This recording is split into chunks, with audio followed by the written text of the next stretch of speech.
Qualifying lap.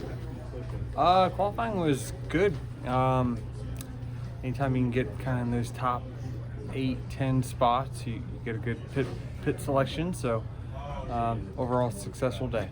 You've been top 5 in I think 5 of the last 6 races here. What is it that you're lacking here, being that close to being elite?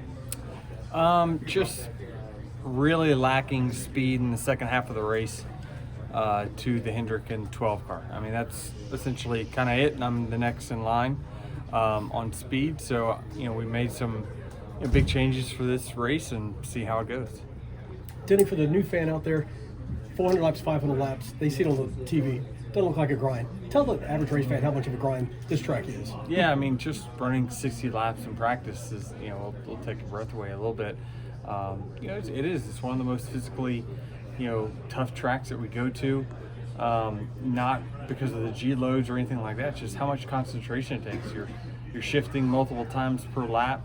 You got to hit a mark essentially on the racetrack that's, only about 6 inches wide. So it just takes a tremendous amount of focus and certainly some stamina.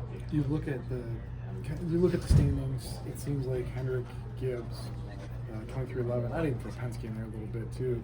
Just kind of separate themselves kind of from everybody else in the bigger teams. Mm-hmm. Why is there that little bit of gap that seems more prevalent than maybe years past with this car? Does that make sense?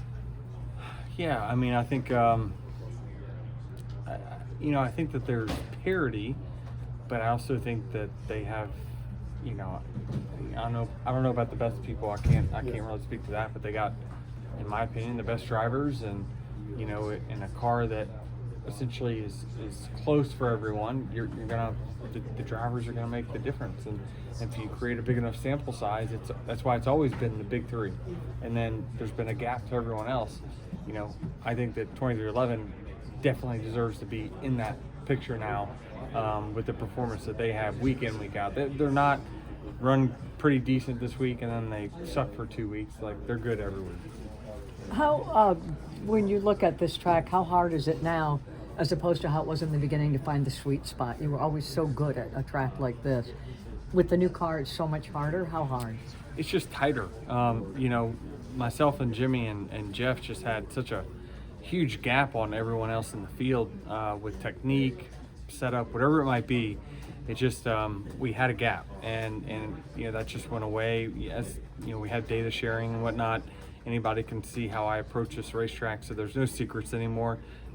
Back in 15 years ago, we had to come here to a test and put Joe in. Gibbs had one car. They put me in it, then they put Joey in it, then they put Kyle in it. Same setup, and just let us run 50 straight laps, and then try to compare us to figure out, what one is doing different than the other. And it was apparent that my style was better over the long run. Kyle's was better on the short run. Joey's was kind of in the middle. So, they learned a lot from that. But nowadays, you could just log onto a website and it'll tell you.